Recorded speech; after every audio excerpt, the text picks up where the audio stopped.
जय श्री राम। आज बक्सर ने इतिहास रच दिया। रामनवमी के पावन दिन आसमान से भगवान राम की कृपा बरसी और धरती पर लाखों भक्तों ने उस पुष्प वर्षा को अपने सिर पर स्वीकार किया। यह कोई साधारण उत्सव नहीं, यह था सनातन संस्कृति का वो जलवा जिसने बक्सर को दुनिया के नक्शे पर चमका दिया। पूरी खबर देखिए, क्योंकि आज का दिन आप कभी नहीं भूल पाएंगे। देखिए यह नजारा। विश्वामित्र सेना के राष्ट्रीय संयोजक राजकुमार चौबे ने खुद हेलीकॉप्टर से बक्सर की धरती पर पहली बार पुष्प वर्षा करवाई। ये फूल सिर्फ फूल नहीं, ये थे प्रभु राम का आशीर्वाद और विश्वामित्र सेना का संकल्प बक्सर की गरिमा को फिर से स्थापित करने का। पहले तो हमारे बक्सरवासी जितने पत्रकार भाई बंधु हैं, जो बक्सरवासी है, सबको प्रणाम और रामनवमी की हार्दिक शुभकामना। और आप लोगों को बहुत बहुत बधाई कि इस पुण्य जो है रामनवमी के जो जुलूस में आप लोग आए, इसके लिए हार्दिक शुभकामना आप लोगों को। आज हेलीकॉप्टर से पुष्प वर्षा करा रहे हैं। हाँ, ये संदेश दे रहे हैं कि भगवान राम की जो ये विरासत है, प्रभु राम की कर्म भूमि है। इससे जो है ये है कि हमारी ये जिस तरह से बक्सर को क्यों पोषित रखा गया, डायरेक्ट अयोध्या से जितना महत्व है उतना बक्सर का है। तो ये पुष्प वर्षा इसलिए कि भगवान राम की जो है ये जो पद चिन्ह है, जहाँ कर्म भूमि है, जहाँ विश्वामित्र जहाँ कर्म स्थली और शिक्षा स्थली है, इसलिए करा रहे हैं कि ये भगवान राम की जो है ये अपना कर्म क्षेत्र है।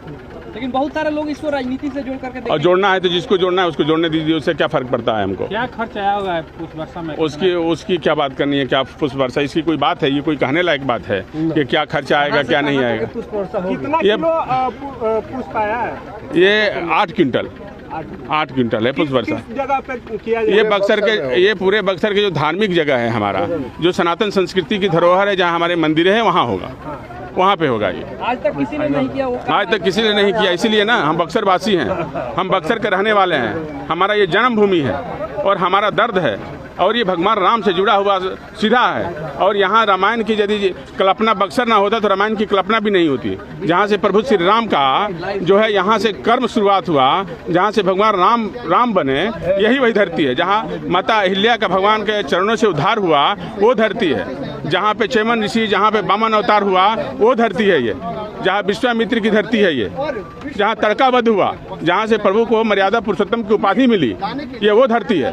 तो ये तो होना ही चाहिए था। सनातन धर्म पर लगातार सनातन धर्म को तोड़ने की कोशिश हो रही है अंतर्राष्ट्रीय। सनातन धर्म को कोई नहीं तोड़ सकता है। कोई माई का लाल पैदा नहीं हुआ है जो सनातन धर्म को तोड़ सके। और सनातन धर्म किसी से टूटने वाला नहीं है। सनातन धर्म मजबूत है और सनातन धर्म हमेशा मजबूत रहेगा। और सनातन संस्कृति का इतिहास सदियों पुराना है। ब्रह्मांड का निर्माण हुआ उससे पहले सनातन है। और बक्सर वेद, यही वेद का निर्माण भी बक्सर में हुआ। ये पुराना ऐतिहासिक, कितनी पुरानी ऐतिहासिक धरती है ये। राम भक्तों से क्या अपील करेंगे? राम भक्तों से है कि बढ़िया से रामनवमी मनाए और हर्षोल्लास से, ये प्रभु राम का जन्मोत्सव है, पूरा देश में खूब बने। रामनवमी में हजारों की संख्या में लोग इस जुलूस में शामिल हो, शांति ढंग से मने। हिंदुओं को तोड़ने की जो कोशिश हो रही है, उसके लिए विश्वामित्र सेना आने वाले दिनों आने वाले समय में विश्वामित्र सेना इसको एक करेगी। और सनातन जहां हमारा कमजोर हुआ है, वहां विश्वामित्र सेना जाएगी, उसको मजबूत करेगी और एक करेगी। और पदयात्रा भी अभी करने वाले हैं। बक्सर से लेके बिहार में पूरा पदयात्रा चलेगा विश्वामित्र सेना का, और पूरा सनातनी को एक करेंगे हम। इतना ऐतिहासिक स्थल होने के बावजूद भी ये बक्सर इतना पिछड़ा क्यों? इसलिए रहा कि यहाँ के जो नेतृत्व करने वाले लोग हैं, यहाँ के कभी रहे ही नहीं है। यहाँ का दुख दर्द वो क्या समझेंगे?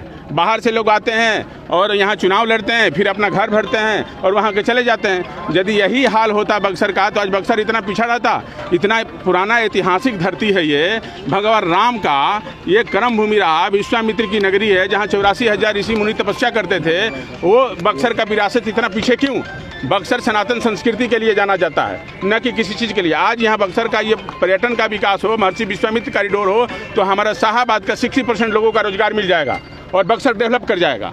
और ये सनातन संस्कृति का जहाँ जहाँ विकास हुआ है, वहाँ देख लिए उस स्टेट का, उस देश का कितना विकास हुआ है। हमारा देश जो है सनातन संस्कृति के लिए जाना जाता है और इस देश का निर्माण भी होता है और मजबूत निर्माण होता है और हमें शक्ति आती है, लोगों को रोजगार मिलता है। आप देख लीजिए काशी, आप देख लीजिए अयोध्या, आप देख लीजिए वृंदावन, यहाँ तक साउथ चले जाइए आप, ये सबका यही हाल है। लेकिन हमारा बक्सर उससे पुराना है। ये बक्सर को भी उसी तरह भव्य बनेगा और इसी तरह होगा। आने वाला दीपावली में भी आपको देखा जाएगा, जिस तरह से अयोध्या में होता है उसी तरह से दीपावली में बक्सर में भी दिखेगा। हर बार चुनाव में बाहरी बनाम स्थानीय का मुद्दा उठ जाता है। ऐसे में क्या आप भी चाहते हैं कि बक्सर में अब बाहरी लोग नहीं? कोई एकदम प्रवेश वर्जित है, लिख दिया गया है कि बक्सर में प्रवेश वर्जित है बाहरी का। कोई बाहरी नहीं आएगा। जो बाहरी चुनाव लड़ेगा उसको बक्सर के लोग जानता, अब देख लेंगे। तो बक्सर का नेतृत्व तो बक्सर का बेटा करेगा। बक्सर का नेतृत्व बक्सर का बेटा करेगा, जिसमें भगवान राम का आशीर्वाद और विश्वामित्र की कृपा होगा, वही बक्सर। ये थी वो शोभा यात्रा जिसमें बक्सर के हर उम्र के लोग शामिल हुए।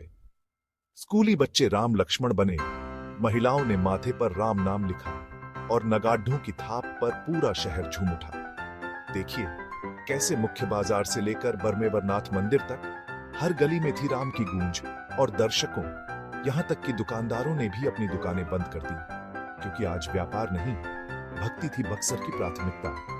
इतने बड़े आयोजन की सुरक्षा में जुटा था पूरा प्रशासन। एसडीपीओ अफाक अख्तर अंसारी से लेकर थाना प्रभारी तक सभी मौजूद थे, क्योंकि यहाँ भीड़ नहीं, भक्ति का सैलाब था। और सोशल मीडिया पर तो #बक्सर रामनवमी 2025 ट्रेंड कर रहा है। लाखों व्यूज, हजारों शेयर, दुनिया ने देखा कैसे बक्सर ने मनाया रामनवमी।